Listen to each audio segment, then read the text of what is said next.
Hi, this is DJ Michelle at KZSU Stanford 90.1 FM.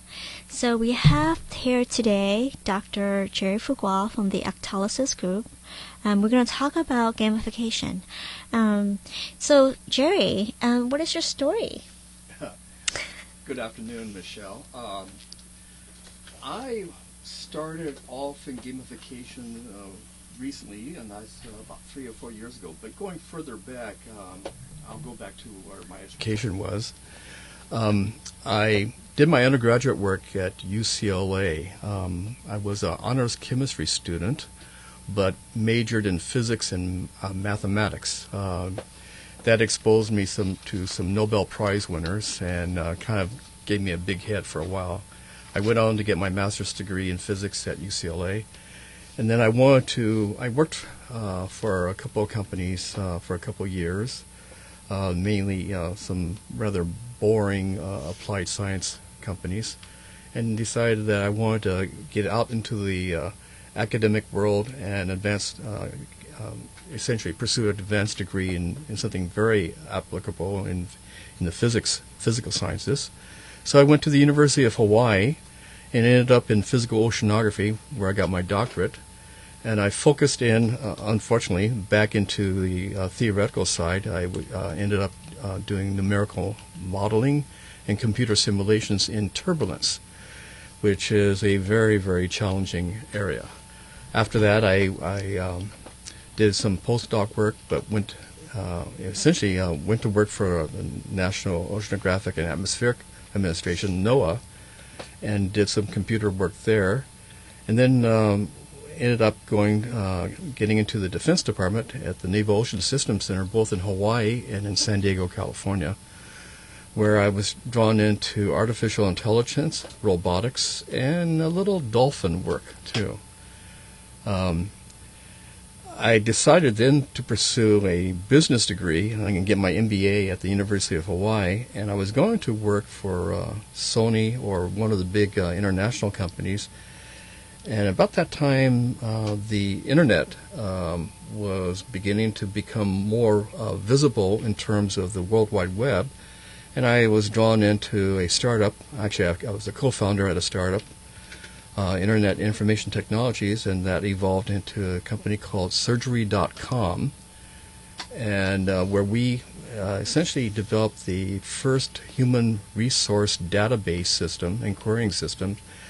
And our customers were plastic and cosmetic surgeons, and that was the most applicable of all the medical professions.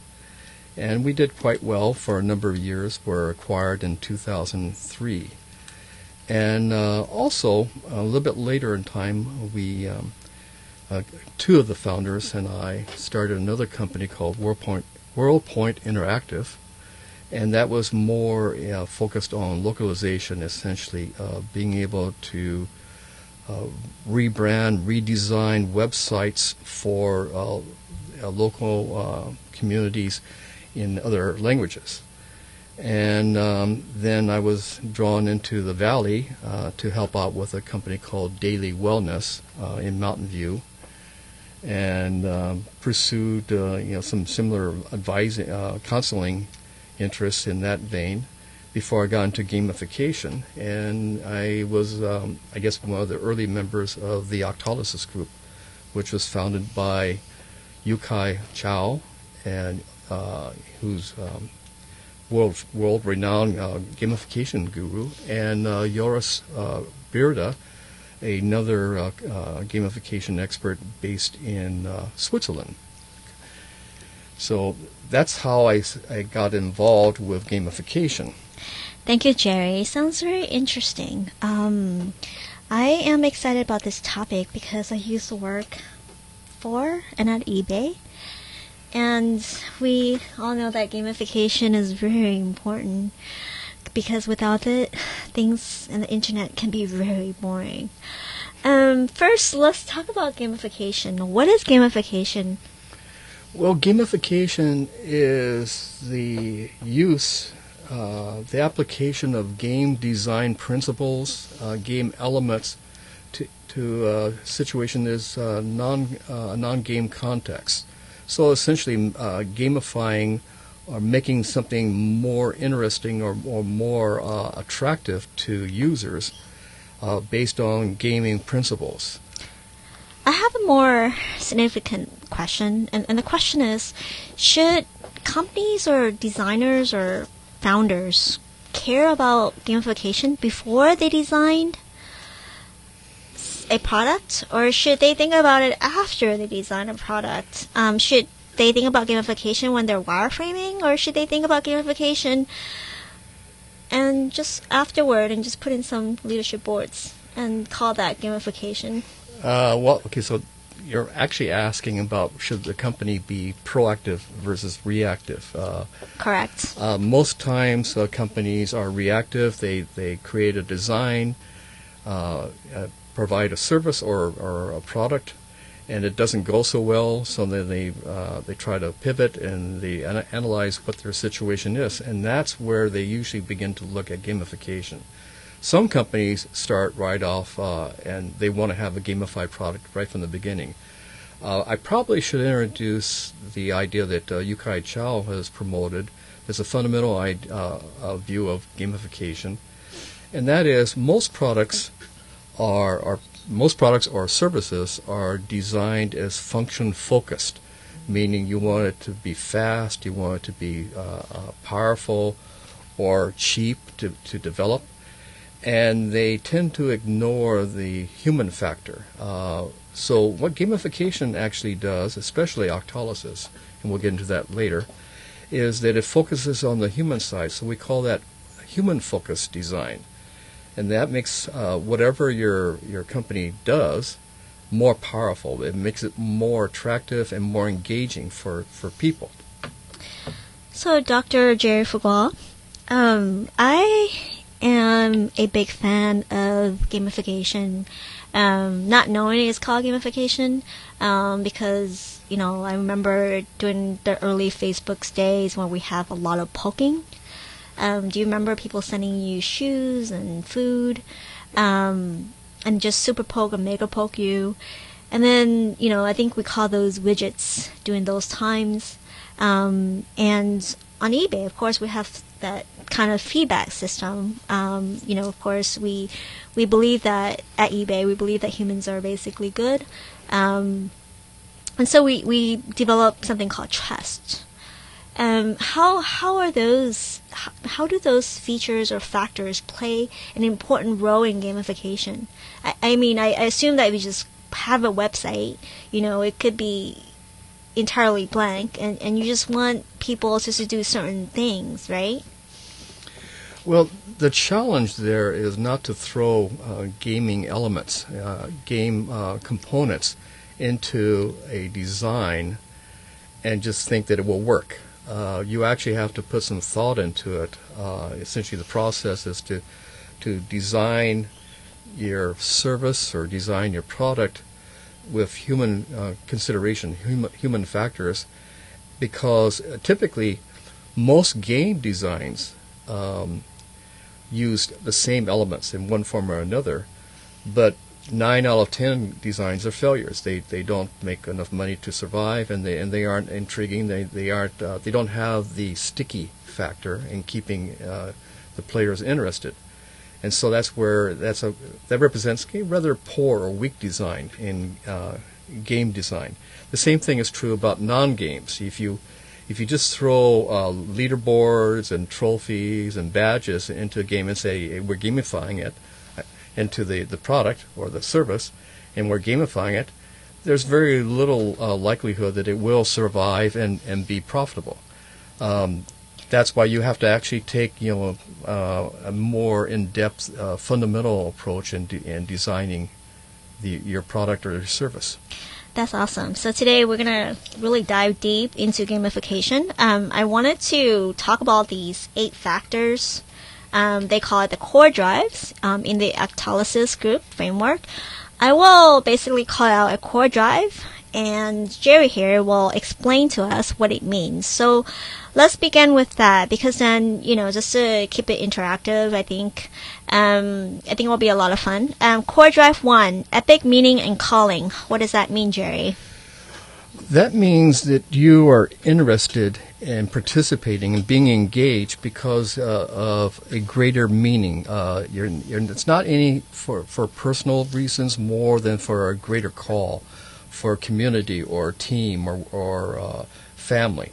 That's why it's often called epic core, epic meaning and calling, because you're doing something. You're becoming involved for a greater good, for the greater cause.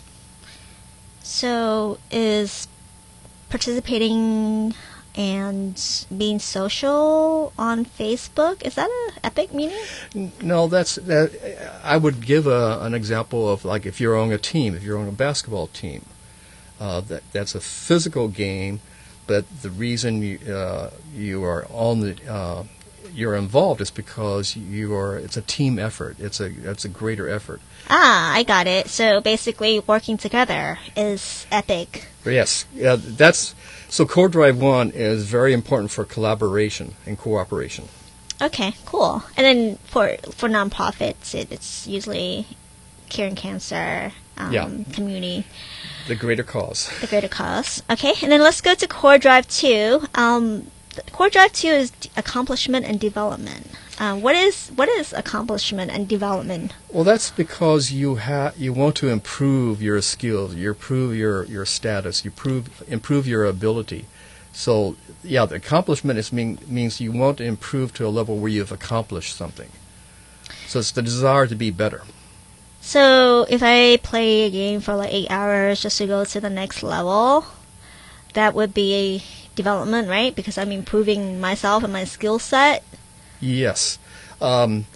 Typically, this is where you see the feedback factors or the rewards, like the badges or the leaderboards, so you can actually see what you're doing is actually improving your status. You're becoming more accomplished because you have a badge or you have a higher level in the game. Okay, so basically on Facebook, I have like 300 something friends, and so I've accomplished something in life. We're allowed to be humorous here. Only 300? I'm not famous.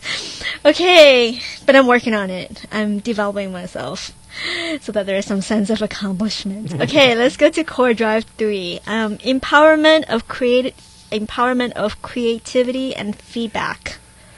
Yes, that's where you're actually using the creative side of the mind to obtain something unique, something that you create, and you receive joy or a high out of it. This is one that's actually very hard to obtain sometimes because the conditions are not right for a creative situation.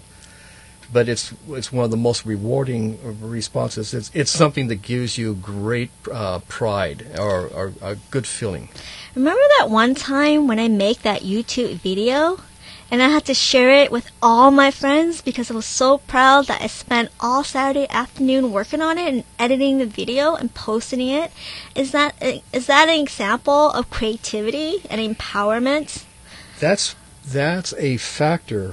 When you're creating something like that, that is definitely Core Drive 3. But there's also Core Drive 5, which is coming up, and that's also a factor in that situation. Alrighty, I'll be patient. Okay, let's go to Core Drive 4, ownership and possession. That means that you have something that you want to improve on and protect, or you want to increase. It's like money. You want to be able to accumulate and organize and capitalize on it. So that's the ownership and possession factor. I have a question. Does my shoe connection work under Core Drive 4? Like, I'm proud of that. I own a lot of shoes. Yes, I would say that's a perfect example of ownership and possession. Are you trying to get to the level of Emilia Marcos? Well, I mean, I think those little stars help a lot. But then shoes, I can decide and wake up every day deciding which pair of shoes I would like to wear. So today I have a pair of pink shoes. But you know something? If you don't wear all your shoes, you still have a pride. You still feel good about owning all these shoes, even if you don't wear them. But I bet there's a law of use that I feel like I violate if I don't wear them. Okay, let's go to core drive 5. Social influence and relatedness. So it's the element that involves people, and you're affected. You're relating to people and the social elements, and so everything that factors into you relating to other people is part of the social influence and relatedness of core drive 5. Now let me go back on your original example where you were creating a video, and that does tap into core drive 3, but the sharing of the video is where you're tapping into core drive 5, because you want to share it with the community and with friends or other people that you're related to. Oh my gosh, I feel like I did 2 birds in 1 stone by making a video and sharing it. Yeah. Well, the important thing to remember is that whatever you're doing, it doesn't necessarily limit it to 1 core drive. There actually might be 1, 2, or 3, or even more core drives that would make something effective. I feel like talking to you, Jerry, is part of this core drive 5. So I appreciate you being here and speaking with us on gamification. And that is core drive 5, everybody. All right, let's go to core drive 6, scarcity and impatience. Well, that tends to be the drive that supports the desire to have something that seems like it's really, really scarce. It's not obtainable, or you have to put a lot of effort into obtaining it. It can also apply to time. If time is running out, that's where the impatience factor comes in. It forces you to react or act on something because you're losing time or you're losing something. So yesterday, before midnight, at 11:45 p.m., I had 15 minutes to buy something before midnight, and I was just counting down. Is that an example of scarcity? Yes, that's a very good example. Not sure why, when we shop during the holidays when we're supposed to be joyful, companies put these scarcity elements so that we can spend more money and do it in a time. Why can't we do it today? Okay, let's go to core drive 8, loss and avoidance. No, I think you skipped core drive 7. Oh my gosh, I skipped core drive 7 because I'm being unpredictable. Aren't you curious? Okay, so core drive 7 is unpredictability and curiosity. Yeah, actually, that's one of my favorite core drives because it's what gamblers are driven by. When you go to Las Vegas, it's so unpredictable and the curiosity. But a couple of good examples here is like I often view core drive 7 as motivating for golf, because every time you hit a shot and it goes awry, it presents new problems. So it's unpredictable. And sometimes you can hit a shot down the fairway and you say, oh, I love this game. And then the next shot goes off into a bunker and you said, oh, I hate this game. So it's very unpredictable. But another good example of unpredictability and curiosity is, think about the Game of Thrones. The way they leave the season finale with a cliffhanger, and then people are just dying to wait to see the next season and see what happens. And they do this between episodes. They actually have a very good application of core drive 7.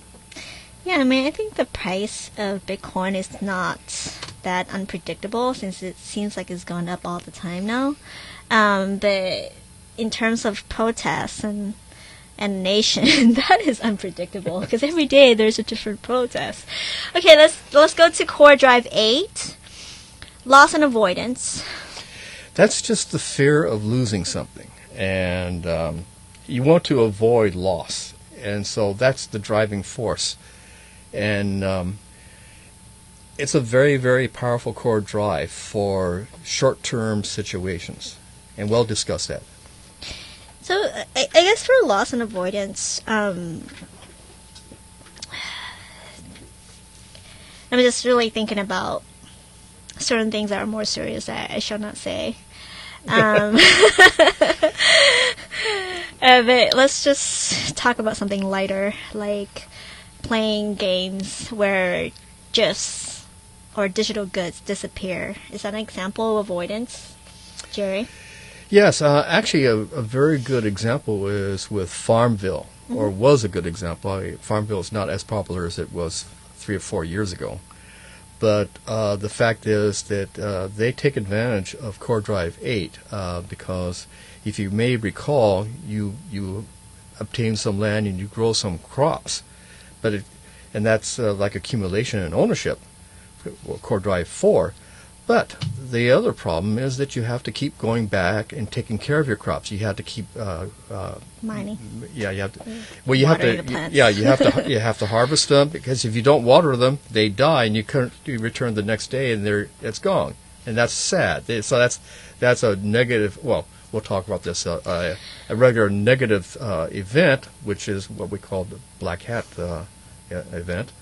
But also the fact is that if you have livestock, you have to maintain them, or else they lose weight and they die too.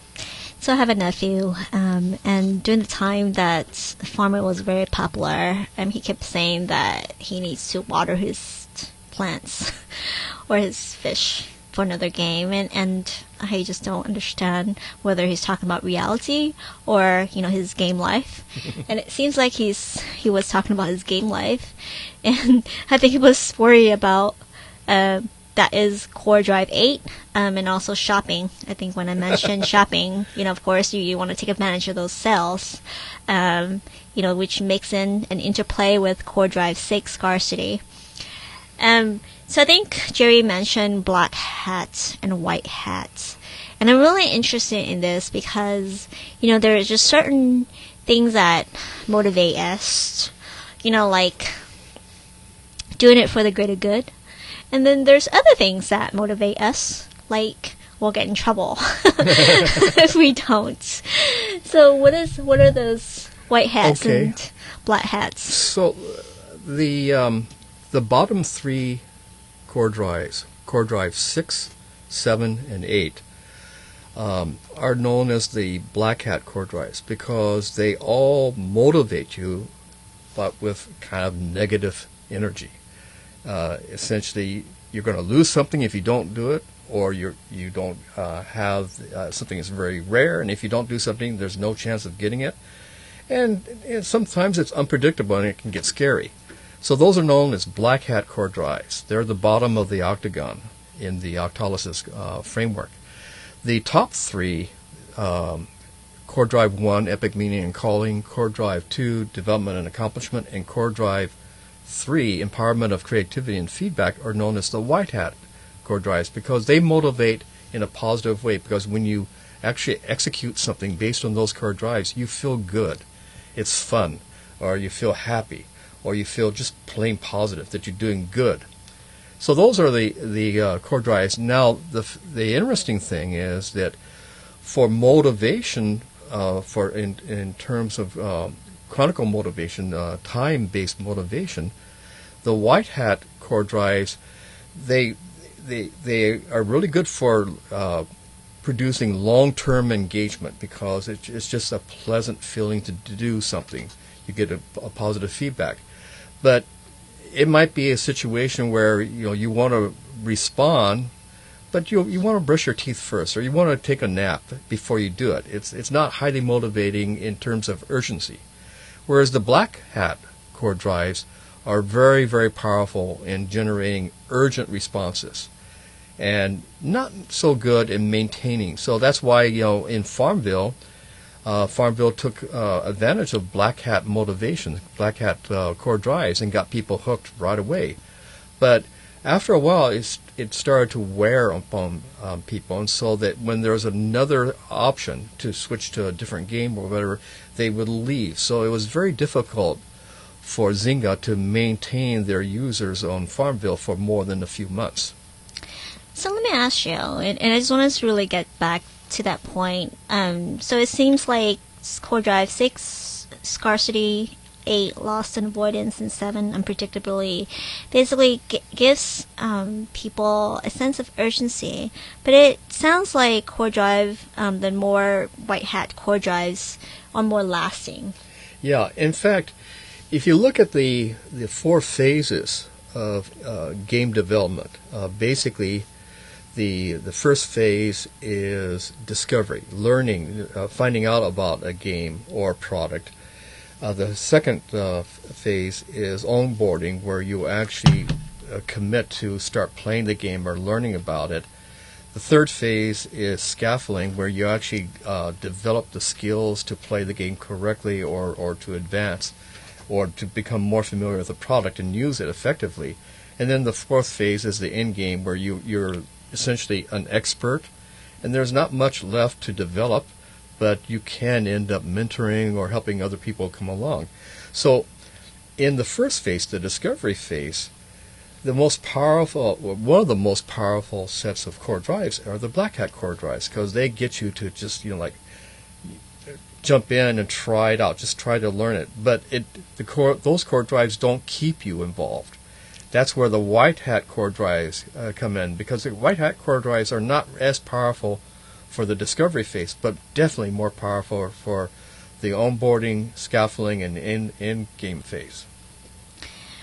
So I'm very, very motivated by the white hat after the black hat today.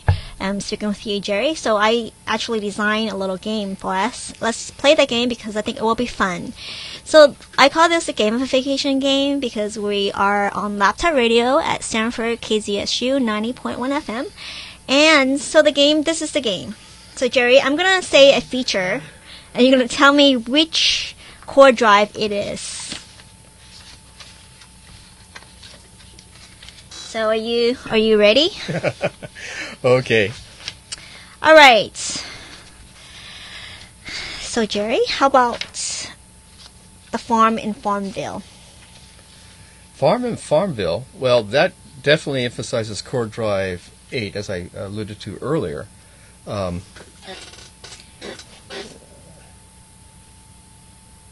Okay, yeah. It definitely emphasizes core drive 8, because once you obtain something, some property, some land or cattle, you have to maintain it or else you lose it. To get it in the first place, the drive is to actually own it or to increase it, and that would be core drive 4, ownership and possession. Ding! Correct. All right, let's go to, how about for a cause? I'm doing something for a cause. That is my favorite core drive 1, epic meaning and calling. So you want the cause is the major force, the major driving force to do something outside of your realm and beyond your individual identity. You want to do it for some good, for a nonprofit organization. It's doing something that benefits society. How about sharing photos? Well, as we touched on earlier, touches on the core drive 3, the creativity, but the sharing part also touches on core drive 5, the social relatedness part, and that's also where if you create something and you share it and people approve, then you have social proof. Yes, social proof. And that would make you motivated even more. I love social proof. Okay, let's talk about Easter eggs. What is Easter eggs? Well, that is Easter egg can be a pleasant discovery. Sometimes it's not so pleasant, but it's discovering something by surprise. And that would be core drive 7, unpredictability and curiosity. Okay. It's like finding a nugget in a hillside, and you didn't know it was there, and then when you find it, you're very happy. Yeah, I mean, those are fun. I love Easter eggs because then you find the little trivias here and there. Okay, how about Scarlet Letter? Well, that is essentially a symbol of shame or embarrassment. So you want to avoid that. That would be core drive 8, loss and avoidance. All right, guys, you don't want any Scarlet Letter. All right, how about countdowns? I think that's an easy one. I gave you the answer. Well, yeah. Well, obviously that is the core drive 6, scarcity and impatience. Essentially, if you're running out of time, it motivates you to do something.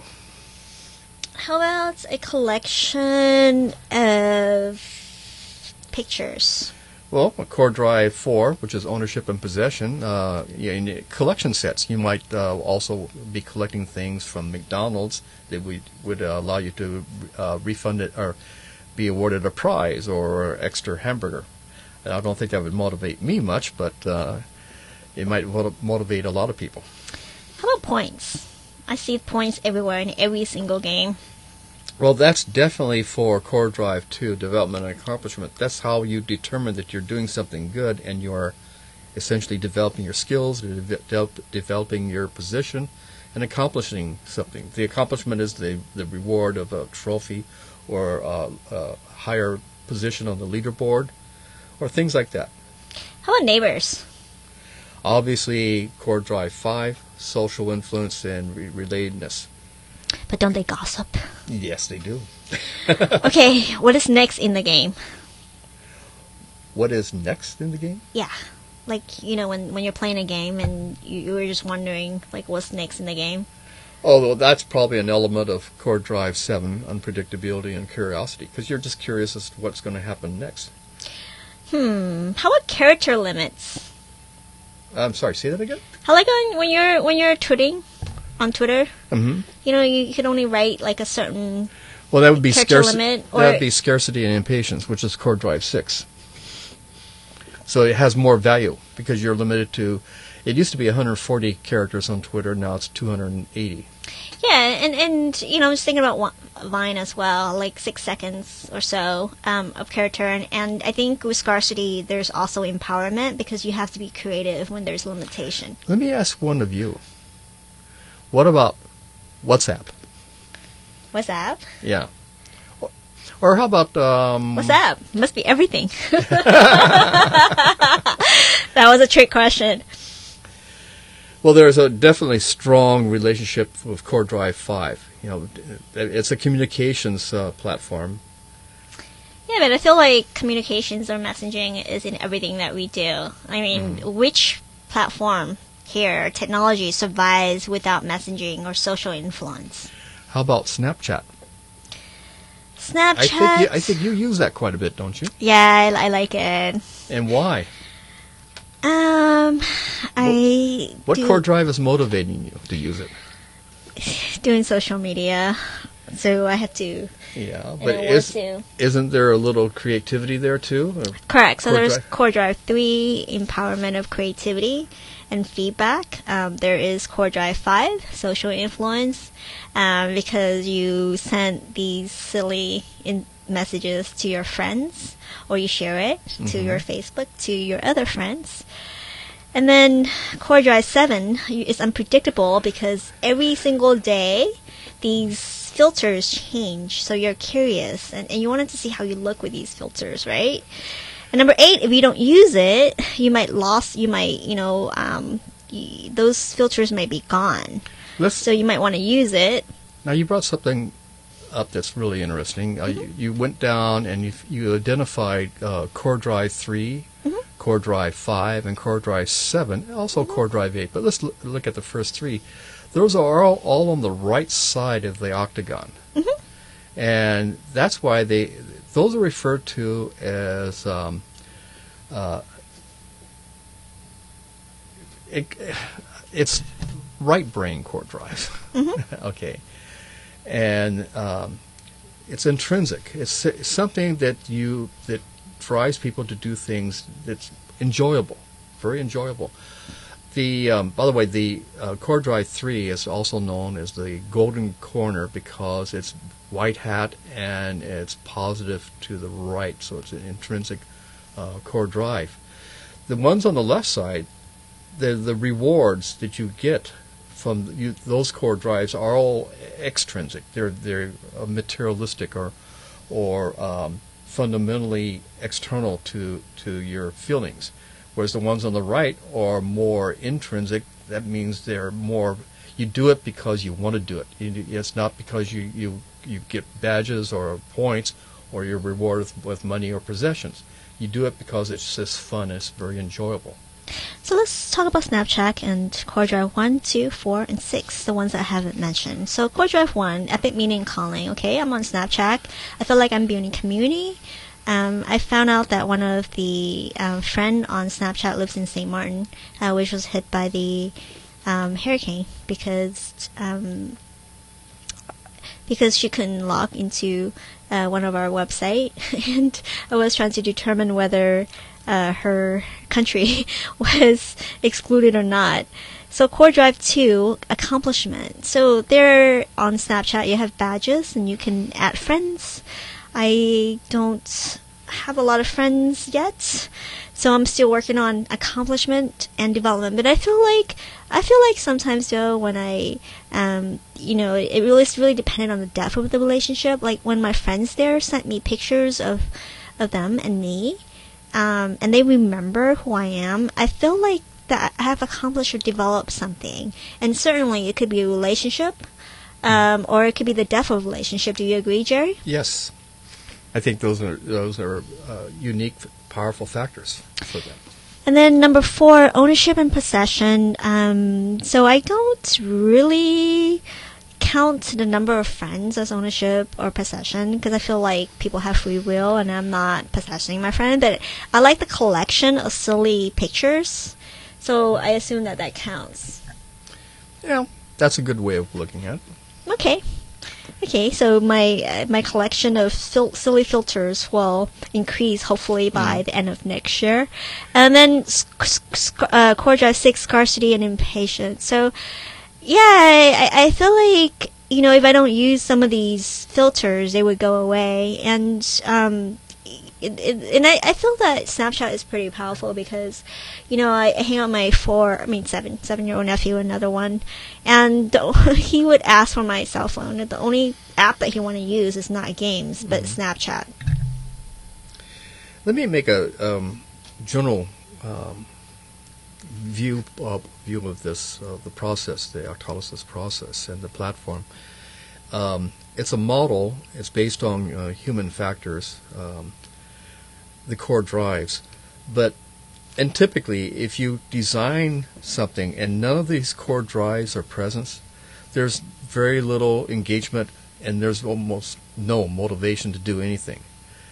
But in the case of Snapchat and a few others, you actually it's not one particular core drive, it's a blend of multiple core drives, which tends to I would say it would increase the odds of success. Because if they're properly designed, having more than one core drive, essentially supplying the energy for the application or the product, you're probably going to essentially have a more engaged clientele or more engaged users, and they'll stay engaged and they'll want to be using the product or the service more. So Dr. Jerry Fuqua, I wanted to really take it out offline to the physical world. And, when I think about gamification in the physical world, I think about hotel points or airline points. And I believe that there's 2 kinds. Can you explain a little bit about that? Say hotel points and airplane travel points. Yeah, so something is implicit, right? And something is explicit. Yeah, those are explicit. In fact, that's the loyalty programs, the frequent flyer programs from Pan America and TWA back in the 70s are really good examples of gamification, though they didn't know it was gamification at that time. But basically, that's an accumulation process, and it's interesting. It's a kind of a play between the Core Drive 2, where you essentially get credit or virtual points that can be exchanged for possessions later on. So there's an interplay between Core Drive 2 and Core Drive 4. So now that we spoke about the online world, then we spoke a little bit about hotel points and airline points, and a little bit about the companies and the gamification that they do with campaigns and all that stuff. I want to talk about the human, right? Human. How do you gamify humans? And I think about the book Games People Play when they talk about transaction analysis, and then I think about Nero's book, the 4. Isn't it the four habits or something? So. What do you think about humans and our need to play games? Well, okay. So humans have been playing games for thousands of years, literally. They may not have the concept fully defined in their minds, but they've learned how to.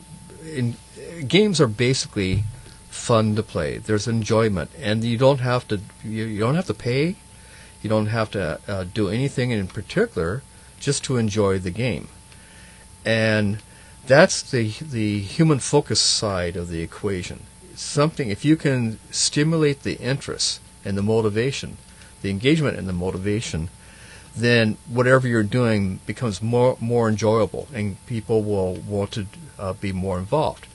This is particularly true in the workplace. Like if you are motivated to go to work because there are some enjoyable activities that you love to be a part of, you actually produce a greater engagement and more loyalty. I've always heard that Zappos Shoes, which I think is in Las Vegas, it was founded in the Bay Area, but they moved it to Las Vegas, that people just can't wait to get to work because it's like a game for them. They really enjoy what they do. And the process is such that it turns mundane functions that typically permeate the workplace into enjoyable activities.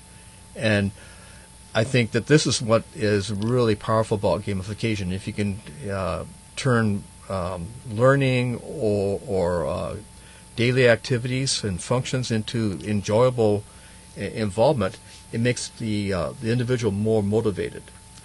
So the book that I mentioned is called Hooked: How to Build Habit-Forming Products by Eyal. Mm-hmm. And just gamification, it's mentioned in the book, and I think in the book I read it a long time ago. So it talks about Instagram and how it's changing our habits because we don't want it to. There's just a sense of lost if we don't share something at that moment. You might not gain a lot of followers. We might not have a lot of likes. And there's just really a series of technology now that is changing our analysis or our interactions with different people, and also our habits. It's forming our habits. I mean, do you agree with that, Jerry? I think it's influential, and as such, it probably, for a large portion of the population, is definitely changing our habits. Do you think that every company should consider implementing or core drives into their product or services? I would definitely say that they should, because that is addressing the human side of the equation, not just the function side. When you think about it, you can have fantastic functional design in whatever you do, whether it's big products or services or whatever, but it will still be non-motivating for the individuals unless the human side is focused on that. I think, for example, I think that Apple in their product development, especially 10 years ago and forward, has been very good about addressing the human factor, the human side.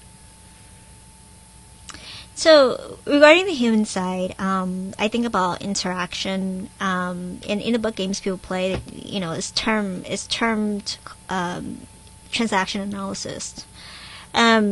So in Yukai's book, the Actionable gamification book that he mentioned interaction as in 4 player types: the killers, the achievers, the socializers, and explorers.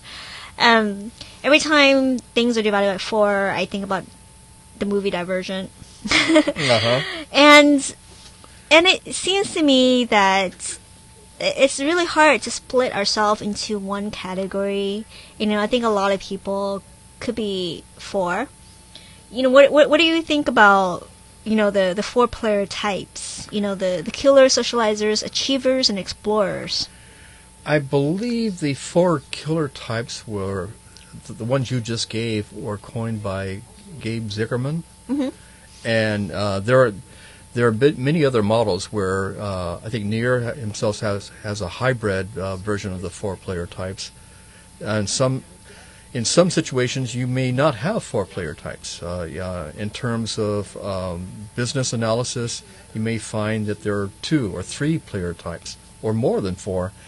The interesting thing is that the core drives for each stage, for each phase, like discovery and onboarding, you will typically find there are core drives that motivate each type of player. And so that when we consult with companies, one of the first things we do is define the business metrics, have the company define the business metrics that have the highest priority. And based on that, our second step is to define the player types that the company will be dealing with. And that's where if you can define the 4 player types in the standard mode, that's advantageous. But the important thing is to realize that each player type is going to be motivated differently, but based on different core drives. One of our projects was to improve the health of young children in China, and having them more conscious of diets and high hygiene practices. And we identify obviously the children as the first player type, but the second player type that was part of the consideration is the teachers, the educators. They were motivated in different ways from the children.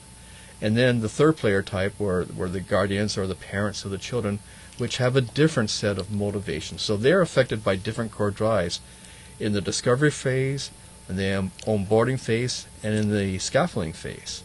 So each player type is affected, might have motivation factors that are different through each phase. I'm just thinking about our target audience and how it's important to know them in different phases of development and making games. Yeah. Is that about right? Yeah, that's about right. Yeah, like if you were looking at the potential users of a game for a nonprofit, you probably can identify at least 2 or 3 different types. I doubt if you'll have many that fall into the definition of killers, but you'll have a lot that will be socializers, a lot that might be explorers, and such. And with human types, and I think about also HR, so once you have a job, and you work there for like 2 or 3 years, sometimes it could be really, really boring, right? So how do companies gamify to keep and retain their talent? And it's important to have different types. Because you need different aspects of people to work together to make something successful. How do we gamify HR or the people? It's we use the approach where we define a strategy dashboard in the beginning and have to identify the business metrics, the metrics that will change based on what changes in HR, and how. Let me clarify something here. Are we talking about redesigning HR itself, or designing programs that HR can use? Designing programs that HR can use. I think when I mean HR, I'm talking about employment and just basically going to a job and just going there every day and having the same repetition. Skill development and required training and compliance, all sorts of factors that are typically involved with every company at some level or another. Yeah, and I feel like the really awesome companies are changing the way that people work, which is really awesome. I think we are becoming more collaborative, and there's more programs for personal growth. And definitely there's more games. Well, I just thought of something based on what you just said. I was thinking about Google and remember the 20% free time practice that Google has or had? Yeah, that sounds a lot of fun. And when you think about it, let's say you're on a project at Google and you're developing something, and it's not the most enlightening or exciting project, but if you get the 20% free time, that gives you a tremendous motivation to get involved using Core Drive 3, creativity. And that really stimulates a lot of people, and they want to, stay at Google. Yeah, I was just thinking about that. I mean, if there's a lab for me to play with at a company, I can like blow up sulfur. And use a lot of wires and poke people's brain with these fiber optics. Well, one of the things that's powerful about Core Drive 3 is that it often leads to unique solutions that are very difficult to obtain otherwise. And sometimes, like in the case of Google, it results in the parties leaving with an idea that they created in free time, and they start a new company. And sometimes they're very successful. Yeah, I'm thinking about Tilt Brush. I think it was not intended that way for VR, but then it just happened that there's that glow, and then now we have like a brush to make virtual environments. Yeah. Well, I just had a flashback about the history of Silicon Valley and how Shockley Semiconductor gave birth to an industry, and yet the 7 key engineers left to form what was the company? Fairchild, and then some of their team left later on to form Intel. It's interesting how sometimes it can be beneficial to, or not beneficial to, the original company. The core drives actually might drive your employees away, but it's beneficial in creating a whole new company, a whole new vitality. So, Jerry, I'm very interested in the future, and not just the future of gamification, which means the future of human and the psychology and the way that we interact and socialize with each other, but also the future of gamification and how it impacts, the newer technology like the AI, like Bitcoin, virtual money, VR, AR, so I know that we're speaking about something that we consider and try to be more engaging to people. What are some of your predictions? Wow. Well, I have a couple of things, but because they come from the Defense Department, I can't really tell you about them. Okay. But in AR, VR, I used to work in tele-robotics, and essentially think of it as controlling a robot in one location with an exoskeleton or a high-tech suit that you wear at another location. So you can based on how you control the mannerisms of the exoskeleton, you can create a robot that will go into a very dangerous situation. But this could be used in other applications, like for medical applications. I actually see this kind of thing being gamified in a way that people, may in the entertainment industry might actually want to be a part of a virtual concept and be essentially create not only a virtual reality in terms of what you see in the display or on a computer, but actually having the very rich, high-fidelity feedback of senses on the hands and the body, and interacting with others in a group, maybe in a war game or something, a fantasy, and yet at the same time learning from it.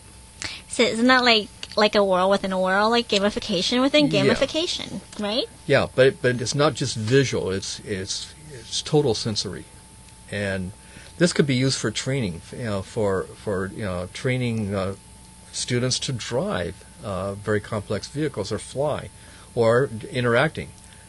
Maybe self-defense training or something without hurting the person. You hurt the robot instead. Well, I just think it's more fun to do self-defense and jiu-jitsu in person. I play the archery game at GDC every year, I say, and it feels very different from playing a virtual reality game versus a real thing. And I always usually prefer the real thing because your weapons are a little bit heavier, and you could kind of use I feel like you're using your whole body, and I think VR is not there yet, and I can't wait for AR VR to be there. Yeah, the fidelity level is still not high enough so that you become totally immersed and you feel natural. You feel like you're in a completely different world or a different setting. I might want to say also, again, prompting Core Drive 3 creativity and feedback, that it turns out to be a very powerful core drive when it comes to solving very, very difficult problems. For instance, the University of Washington's Fold-It project, where they essentially are trying to find solutions for very difficult medical problems involving proteins and folding proteins. The fact that experts have been working with supercomputers and trying to solve folding problems for many years, 10 years or more, and yet when they gamified it, they were the people that participated could actually came to solutions within a week or two. And the same thing can be said for other very difficult problems. So this is a perfect area for applying gamification. Just offer a challenge to people and sometimes it might be through virtual reality. Yeah, or AI as well. I mean, now with Alexa and Siri and a number of AIs, we get feedback immediately, right? Core Drive number 3. And we can interact with machines. So I think Core Drive 5 is very important because I feel like the generation of the internet, and it has changed the way that we interact with each other because people share a lot of things online, and of course on the back end there's that data. But I think with more senses, because everything is digitalized, right? You can touch and feel now. You have instant feedback now. Knowledge, you can get knowledge anywhere. And there's more and more messaging apps. So I think we become very dependent on each other in a way. You bring up an interesting point that made me think of another point, and that is like the development of the internet. Everybody accepts the fact that the development of the internet made information more accessible. But at the same time, it was creating the first generation, or the first level of social interactive with email and FTPs exchanging ideas with each other. In fact, that was the original purpose of the internet, was to allow researchers to collaborate and exchange ideas at the different government laboratories and the different universities around the country. Yeah, like I still remember at some point in time I was writing voice over IP for Cisco systems manuals, and I think a lot of these messenger programs are not there yet, and the quality isn't that great. So now, when we have meetings, we're in Zoom now, and we can see each other, and the quality is a lot better. So it has changed for the better, in a way, and it will become more so. I agree. And every generation of technology is going to improve matters so that you feel the proximity of the people you're interacting with, even though they may be separated by large distances. There's one fair, and I guess I'm going to talk about Core Drive 8 a little bit. And my fear on gamification is that the wealthy are going to build, and with AI, only certain people could use and design technology. what happened to the people who are poor, who have no access to the technology? They seems to be the people that we're basically targeting to use, but yet, what are going to happen to their livelihood as a result of all these drives that companies use?